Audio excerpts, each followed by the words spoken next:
Yay, we're live. All right, perfect. So today we are going to be talking about the fourth core of my core four for treatment for pandas and pans. This is from my book, A Light in the Dark for Pandas and Pans. And this is an extension of my mold book. Basically, mold is one of the most common reasons for a kid to develop pandas and pans. So a lot of times when I'm working with families who they know it's mold, and then they say, oh, by the way, do you have anything for pandas and pans? And so that's what this book is about, is to give you a tour of my brain when I am working through with a kid with pandas and pans. So the core four, here we go. I know you're seeing this backwards, but I'm just going to show you anyway so you can read backwards. Tame the flame, we did on Monday. Beat the bugs, Tuesday. Regulate immunity, we did Wednesday. And today we're doing guard the gates. I think guard the gates is actually one of my most favorite because it's all about prevention, which is very naturopathic. So how we got here in the first place with pandas and pans is a kid's immunity is running on low fuel and they have toxicities and then they get an infection when their body wasn't up for the challenge and it can, boom, trip the trigger into an autoimmune disease. What are the toxins? The big four bad guy toxins are weed killer or glyphosate or Roundup, mold, EMFs, and mercury. And so if you can imagine this is a toxin and infection-based condition, what are we talking about with guarding the gates? We're talking about putting up your castle gates, your castle walls for your kid so that they're no longer as susceptible or being exposed to infection and those environmental bad guys. So what's in guard the gates? We've got four categories in guard the gates. We have the nasal gate, we have the throat gate, and we have the dental gate and the environmental gate. So let's go through each one. The nasal gate, this is really, it's so interesting how a kid's tics and compulsions could be telling you what they need and what they have going on physiologically. What's very interesting is that when we hum, we develop nitric oxide on the top of our mucosal surfaces. So we don't really want nitric oxide in our cells, but on the top of the mucosal surfaces, it creates a zone of sterility. So I know if a kid's tic is a vocal hum, if they're going that kid's nasal gate has been breached. And we have to do some work to get that fortified and to protect the kid from infection. Most typically, I am seeing a kid with that kind of a humming tic has a strep carrier in the house, and or they could be carrying strep on their own bottom. We talked in the previous days, if you weren't able to watch those videos yet, that perianal strep is a very, very common reason for a kid to be carrying strep because it's very persistent and hard to treat. You have to treat both putting something topically on the bottom, but also giving them anti-strep, antimicrobials, which could be herbal or drug, doesn't matter, or both. So a humming tic, is basically creating topical nitric oxide and a zone of sterility that is the kids self-medicating themselves to get rid of the infection burden that they have going on in their sinuses. Isn't that amazing? Yeah, I see. Oh, wow, that's so interesting. Yeah, so the other thing that humming does is it stimulates the vagus nerve. So it can both take care of the zone of sterility and calm the kid. There's no drug. It's completely free. Humming. And so what do a lot of parents of pandas and pans do when their kid is doing that? We're like, shh, we're trying to like minimize it. And instead we should be like, let's hum a song, let's, one of the most important things of when we saw with COVID was if you hummed, you could get that zone of sterility. So I would hum my way through the grocery store and people would be like, oh, she's so chipper. And I'm like, no, I'm self-medicating. I'm keeping myself free of this bugger. So yeah, throat clearing. Here's the question. Is that different from throat clearing? Throat clearing tells me that they have lymphatic congestion and that they have some chronic, their tonsils probably are hosting something chronically. And so we talk about that in the throat gate. All right, so nasal gate. What's in the nasal gate? Topical nitric oxide, nasal probiotics, steam inhalations, colloidal silver nasally, and that can be done as a spray. Propolis nasally, that can be done as a spray, also has efficacy in my patient base against COVID. And essential oils and thymosin alpha-1, which is a peptide. All right, so let's kind of breeze through each one of those. So I want to make sure we get to all of the gate guarding today, because I think this is my favorite because I get to play with plants and the kids get into it. Like when you ask them to do a steam inhalation, you would think having a kid sit over, a bowl of steamy herbs with a towel over their head if they're an anxious kid is going to actually increase anxiety. We don't see that it does that. We actually see that it calms things big time. So nasal probiotics, this is something like Lactobacillus sacchii and KCI have both been studied as helpful in the nose in resetting the microbiome of the nose, the sinubiome, which is a big deal when mold is on board. With mold as part of the story, mold mycotoxins wipe out the sinus microbiome and replace it with bad guy biofilm in the nose. That's why nasal treatment is so important. In my treatment of mold, I've seen more success when adding nasal treatments.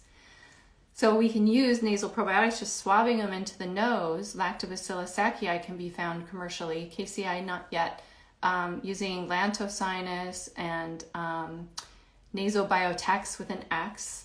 I do have a handout, nasal options for mold, if you want to email my office, support@drcrista.com, and we can get you that handout that goes through some of the things. Now for kids though, if you have kids who are really affected from mold and you're dealing with PANDAS and PANS, I highly recommend my class called Mold in Kids, because it takes everything from my mold book and it alters it for the different ages and stages of the child. So I put a lot into that. I give you doses and I give you ways to modify for different ages of kids. Will this nasal treatment help with chronic allergic rhinitis? The propolis has been the most effective in my patient base. For that, I use something called Nasal Guardian. You can read about it in my store. I make sure to write my commentary of like why I use this, when I use this. So, even if you don't get it from me, that's a place to get good information. So, okay, question is, how many nasal options should you use at once? Different for everybody, but typically if it's a PANDAS PANS kid where mold is in the story, we're going at least twice a day. And that might be something just like an inhalation stick of essential oils. That might be that they do the probiotic in the morning and then the propolis spray at night before bed or something like that. But typically you want to do two, 3. It depends on how much nasal and sinus symptoms they have. And then again, like how bad are the tics? How bad is the anxiety? How bad is the OCD with the kids? Sorry if this is already addressed. I haven't finished the book yet, but do you have a database of doctors you have trained? Not in PANDAS and PANS. And however, Dr. Nancy O'Hara does have a mentorship program for doctors, so she would be a great resource to reach out. I do have that for mold. You can go to my link in the bio, and that's under Mold Literate Practitioners. Those have all taken my 10-hour deep dive mold literate certification class. But check out Dr. Nancy O'Hara. She also has a membership for PANDAS and PANS parents, so that's a great resource for people. Okay, so nasal probiotics we talked about, steam inhalation. It turns out when you take our normal kitchen herbs like thyme, rosemary, sage, and you put them in water and you breathe the steam, it amplifies their antimicrobial activity, different than if you would have taken it in a capsule, if you would have drank it as a tea. So smelling them, and once they get into their steam form, they become like a superpower plant, which is really cool. And kids love to be part of making their steam inhalation. So I have a couple of families that they use the mud on the feet for a detox. So the kid does like a foot mud steam inhalation is just part of like the nighttime routine. And they get to listen to a podcast or a book or something like that. Or be read to if you're a really lucky kid. All right, so that's steam inhalation. I have videos on my website of how to do a steam inhalation. That one we do thyme. Warn your kid, these once they're activated and volatilized, they can be kind of stingy to the eyes, so they want to have their eyes closed ideally. How much of each would you use? That's it's in my book, A Light in the Dark for PANDAS and PANS, if you guys are just joining. And also on my website, we do the Tame steam inhalation with all the different versions of Tame, so you can kind of see how much you typically use.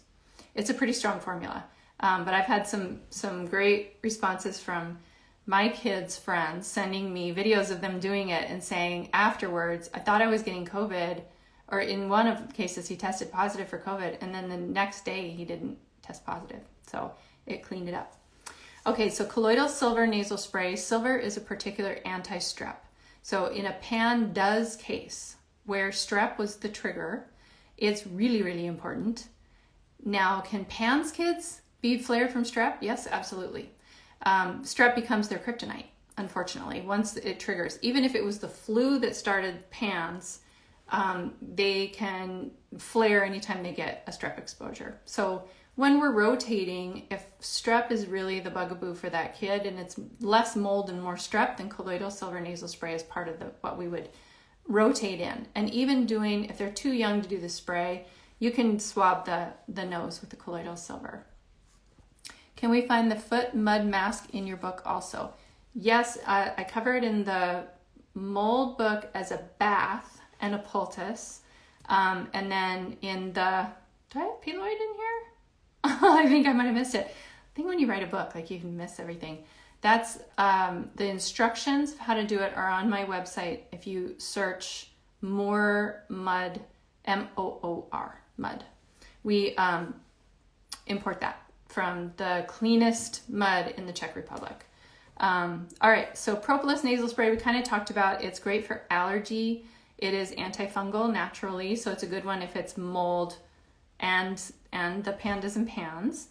Essential oils can be done lots of different ways, lots and lots of different ways. The most popular way for most of the kids that I'm working with and the teens is the inhalation nasal stick.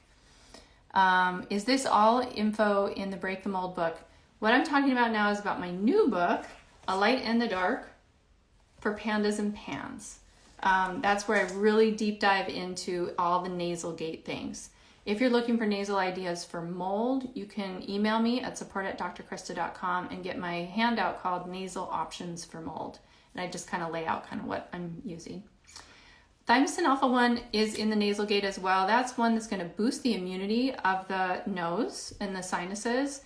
It also activates the immune system. So it's not one that I use when they're in a flare. I only use it between flares to try to minimize the next and ward off the next flare. What is the best test to get tested for strep? Culture. And I go on a little rant about that in my book. Rapid strep, when it's a positive strep, meaning they have strep, trust it. But if it's a negative strep, wait and do the culture. So every doc should be doing both a rapid and a culture. Perianal strep, don't do a rapid. It's rarely positive. Do a culture. And that's the best way to do it. I can't get peloid in the UK. What can I use instead? You should be able to contact, that's such a good question. I don't know how to answer that, but I would say contacting like someone in the Karlovy Vary region of the Czech Republic where these peat bogs are, and then see if they have a supplier in the UK.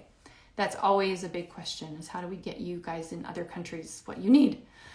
Can you use strep culture for perianal? Yep, you bet. That's how we test perianal strep. Definitely. Okay, number 2, throat gate. So we did nasal gate, we got throat gate, dental gate, and exposure gate to go through in 15 more minutes. All right, number 2, throat gate. What I'm talking about is these kids end up having so much lymphatic congestion, and I talk about in my book that a lot of these toxins, like mold toxins, can ride an elevator ride up to the brain for free. There's no barrier there. There's no blood-brain barrier. And if they have chronic strep or they keep getting exposed to strep, or if they have strep in their throat, that throat message sends to the lymph nodes here, uh-oh, we got strep, send anti-strep antibodies up to the nose. So the nose and the throat get antibodies. Those antibodies ride the elevator up to the brain and cause constant irritation and inflammation. So they've got these factories constantly making antibodies, and they have a lot of congestion in their neck. And then the toilet of the brain and that area is the tonsils, basically. So we need to make sure this is all cleaned up and the tonsils are as shrunken down as possible so they're the most efficient factories possible. So what do I use for this? I use herbal gargles, throat sprays, carrot poultices, and then taking care of any reservoirs of infection. Okay, herbal gargles. I also have a video on my website. If you go to the pearls page in the footer, or you could go to the top and just enter in sage. I teach you how to make a sage tea gargle. So you just basically make a cup of tea and then you gargle it and drink it. And that's the therapy. You can do this with many of our regular kitchen herbs that have antimicrobial activity. And I do cover those in my books, if we don't have sage, or if my kid doesn't like sage, like what's something else we could do. Thyme is really a very good one. Actually, thyme is so good, it's been made into a medication that you may know called Listerine. That's thyme essential oil. So you can use an herbal gargle, very affordable, very easy to do. You could just use Listerine. Throat sprays can be done. So one of my favorite throat sprays is a propolis echinacea spray. Echinacea has specific anti-strep action. And that, with our vitamin A dose that I talked about yesterday and our throat spray, at the first niggling of like, ooh, I think I might be getting sick, knocks it out. I was teasing, in my family we call it the get out of jail free card. It works with a lot of my patients. Most kids can tolerate the taste. Gaia Herbs has a nice one that's all put together that you can get at the health food store. And most kids can tolerate the taste. That you can be like, okay, open up, here we go. Just got to get through it once. And then you can follow up with a gummy bear or something like that. Okay, carrot poultices. What in the world is that? That is where we actually take carrots, shred it up, and we put them on those lymph nodes so that they can drain. So carrots are providing beta carotene, which is the water-soluble version of vitamin A. We talked about vitamin A yesterday. If you didn't get a chance to watch the video, it's recorded. I highly recommend it so you can understand all these immunity nutrients. But carrots are providing that in a water-soluble way so they can get right into the lymph nodes and it can start to shrink and drain those tonsils. What if they're pans and clears throat, no strep? Still, I use the throat spray because any respiratory virus, any adenovirus, rhinovirus, any of those are going to have potential to flare the kid once you've tripped into that autoimmune trigger. All right, reservoirs of infection. The most common reservoir of tonsil infection of strep is the bottom. So we need to be testing the bottom in any kid with PANDAS and PANS and keep an eye on it, which, is uncomfortable for the older kids. Be like, I gotta check your bottom, I'm sorry. All right, so number 3, dental gate. The big one here is don't put mercury in a kid's mouth.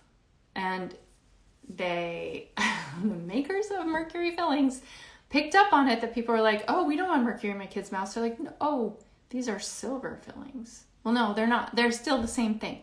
Anything called a silver filling, amalgam filling, or mercury, they all contain the same amount of mercury, and they should never, ever, ever, ever have been used in dentistry. I understand why they were, because it melds and it forms into the right, like it's really malleable. So as a easy to work with metal, it makes sense that they used it, but it has massive health hazards. And it is one of the most common dental visit PANDAS PANS flare reasons. Losing teeth can do it too, but not flare, onset of PANDAS and PANS. So that would be a PANS case, that all of a sudden the kid got a filling and they developed PANS. So mercury's a no. What if you have mercury already in your kid's mouth? Get them out, but get them out only with a holistic dentist that is certified. And I'm not pulling up I have the resource in my book, but I'm not pulling up who that is right off the top of my head, so I can add it to comments later.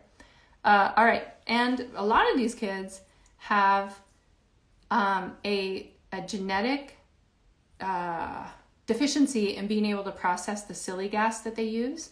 So that's a big thing at dentists now. They're like, oh, well, we'll just, calm your child down. We'll put the silly gas on and then we'll do the work.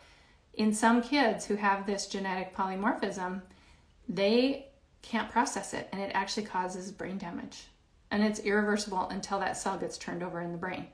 So absolutely no silly gas in a kid with PANDAS or PANS. Do something else to calm them down. I really like, there's a product by Alight Health, and full disclosure, I'm a medical director for them, and The reason I like it is I get to say what goes into things, and I specialize in mold, PANDAS PANS, lime, so I like them because it has what I want in there. But there are chill chews and a really fast acting pump that's liposomal called At Ease. The At Ease is one of our pre-dentist, pre-procedure, pre-blood draw things that a lot of parents say they love. What about root canals? They've got to get corrected. Root canals are the only surgical procedure where we retain a dead material inside of the body. They're not good news for adults either. In many of the cases, become the reservoir of infection, especially for Lyme. Lyme loves the teeth. Yes, these are being recorded. I'm sorry if you're getting buffering. These will be recorded and on the Instagram page, and we're also going to transfer them onto my website because we've decided that, this is really good information. If you live somewhere where you can't get access to the ebook, or for some reason financially can't even get the book, then at least you have some ideas. Okay, I'm looking at time. Prophylactic antibiotics. Here's another one. A kid with PANDAS and PANS, once they've tripped into this autoimmune trigger, are very susceptible to future streps. And one of the best ways to get a strep exposure right into the blood is a dental procedure, even a cleaning. And for some kids, even flossing. And they'll avoid flossing because their brain says, I can't handle it.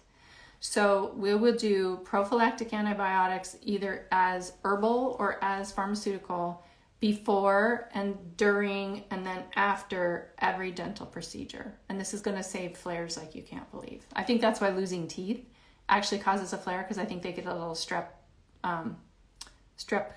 working in there. The other prophylactic thing is xylitol. Wait, did I read through all of them on the dental gate? Okay, I'm going to do this. Wait, dental gate. Mercury avoidance, silly gas avoidance, prophylactic antibiotics, xylitol, biofilm, and structural alignment. Okay, so xylitol. Xylitol is a fantastic anti-strep mutans, anti-strep in the mouth, dental strep tool that you have. And there was a great study where they took actual real, oh, hey, Dr. Tessier's on, hey. They take actual real human child's children. Can you imagine that? In mold, we have to do all this animal research translation. It's amazing. In PANDAS and PANS, we actually have studies on kids. They had them chew xylitol gum for 5 minutes after every meal, and they had a hugely statistically significant reduction in dental caries just by chewing gum. Can you imagine? Dental strep is strep mutans. And yes, braces, getting braces on, getting retainers, anything that could potentially cause bleeding of the gums can cross-expose your child with strep into their blood system. So you want to be doing something prophylactically. Now, a lot of my kids are on those botanical avatars that we talked about 2 days ago and on some kind of antimicrobial. But this is like, if they're not on something for strep, around any dental procedure, including braces, you want to be doing something anti-strep so that they can, you can prevent a flare. Prevention. That's why I love the Guard the Gates, because it's all about the prevention. Okay, biofilm is a very big deal in a lot of these cases, but specifically with the teeth. And so there I like to use things like dental Sidin toothpaste that has biocidin, which is a good biofilm breaker, with the toothpaste. And then you're just like, you're adding an extra treatment that you have your child do every day anyway. Myrrh can also work, MYRRH, the herb. There are Tom's of Maine, he has like a myrrh toothpaste. That's a great one for busting and preventing biofilm. How do you determine where the strep is? This is a very good question. Swabbing. All right, structural alignment. I think this is really important for kids who have PANDAS and PANS, because they get swelling at the basal ganglia, which is like the brain stem. Like, think of it like right there. And when they go to a dental procedure, they've had their mouth open for such a long time that can actually cause constriction of that area of the brain, not only getting new nourishment, but the big thing is draining. So the lymphatic congestion can get stuck in there. So for my parents with PANDAS and PANS, I say just after every dental procedure, schedule a craniosacral treatment to get them back in alignment of this area so that it can continue to drain. There's another really easy thing to do. Kids generally really like these because they're very relaxing. It can be done on kids. I've had, right after birth, a lot of midwives are trained in craniosacral, so you can do it on infants, newborns, any age of kid, and that will help to get all of the alignment working so that they can drain their brain. By the way, sleeping on their side helps drain the brain as well. Number 4, exposure gate. This is going to be pretty obvious. This is no exposures, especially of the big 4, which are weed killer or Roundup or glyphosate, all the same name, mold, EMFs, and mercury. EMFs, the game is mitigation. We're just trying to reduce. And also, exposure gate, infection. So ask everyone to wash their hands around your kid. Like, that's okay. Clean door handles. I had so many parents that contacted me after COVID hit, and they were like, we've been so calm because everybody's cleaning things finally. Like, the school is the cleanest it's ever been. The grocery store is the cleanest it's ever been. And my infection scared child is feeling really confident, and they're not as anxious about going to the grocery store. Like, these kids have an innate wisdom. If they want to avoid a person, a place, an activity, listen to them. They know. They're telling you. They're telling you what they need. Okay, have I spoken about chronic strep containing after tonsils have been removed and strategies to address? Treat the bottom, most likely. Or there's a family member that is the strep carrier, and everybody should be tested and treated if needed. I have to do myofascial release and lymph drainage on our PANS kiddo. Super helpful before and after dental work. Excellent. Yeah, it's nice when you are the person who can do those therapies for your kid. Right. I'm trying to get to all the questions. All right, so exposure gate is respiratory infections, protecting that gate, tick-borne infections. Our colleague, Dr. Alexis Chesney wrote a great book. It's a little book on Lyme disease, and in there she talks about how to do tick prevention with preventive clothing, and then if there's been a bite, what you put on the bite. I highly recommend her book. It's a great book. Also, environmental exposures we talked about, and then what to do about Roundup. So we'll end here. How to get it out of a body. There are lots of great ideas out there, and I've actually done the testing pre and post, and I have found that foot baths, using the ion cleanse foot baths, drops the levels really quickly. What happens is that glyphosate is built around a glycine amino acid, and that glycine amino acid is our calm down amino acid. It's our brain chemistry. It calms us down and it relaxes muscles. They added glyphosate to the outside of the glycine. So when the glycine is trying to go into the cell, it gets stuck in the channel, and it causes lots of other channel blockages for our calcium to come in and out of the cells, for our basic electrolytes to come in and out of cells. So it creates what's called a channelopathy. So the channels aren't open. Foot baths open the channels. It's just really very cool. It's using frequency to correct chemistry. And I super adore them, and kids are very happy to do them. How do you know if you're a strep carrier? Can you be non-symptomatic? Yes, a lot of strep carriers are non-symptomatic. However, being a strep carrier is a state of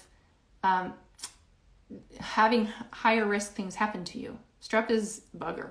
So a throat culture. Yeah, that's how you know. And then glycine, sometimes if you've had glyphosate and we do the foot bath and we get the glyphosate off the channel, now we need to put back in glycine. And I love to use just glycine powder, because then you can kind of see what's the effect on your kid. It's super easy. You just take a few granules and put it under their tongue and you're done. And it's really sweet and foot bath, not necessarily with herbs, but with the ion cleanse metallic plates. So you're actually putting a current into the water with your kid's foot in the water. If you go to my website in the footer, I have my favorite foot bath, I think is how I call it. And you can read about how that's working. I don't know about getting your own throat culture. That should be done by a doctor, because you can get a bad swab. You want to make sure that you have somebody who knows how to do the swab appropriately. So ask your doc. All right, so that is the core 4 for treatment. We did tame the flame, beat the bugs, regulate immunity, guard the gates today. And we're going to be talking tomorrow about how to put it all together, and then some of the cautions, the herbal cautions that I put in my book. And again, I'm talking about my book. It's A Light in the Dark for Pandas and Pans. We'll be talking about some of the things that, while they may seem like the right thing to do, are actually not the right thing to do. And am I taking new patients? I am not. The only way to work with me is in a group setting, through my membership, or in the PANDAS PANS Parents Book Club. The book club is just lovely. I hold your hand. It's a very small, intimate group. We have another one starting, a new group starting February 21st. You get 3 months of the membership with that as well, so you can totally deep dive all the stuff in the membership, which has a ton of information and every Q&A we've ever done. So those would be the ways to work with me. So I'm freeing myself up to teach more docs. That's what I'm trying to do. All right. Much love to you, you parents of Pandas and Pans kids. I adore you. I admire your strength. I know, I've been there, and just keep at it. There is hope for your child. Absolutely. All right. See you tomorrow.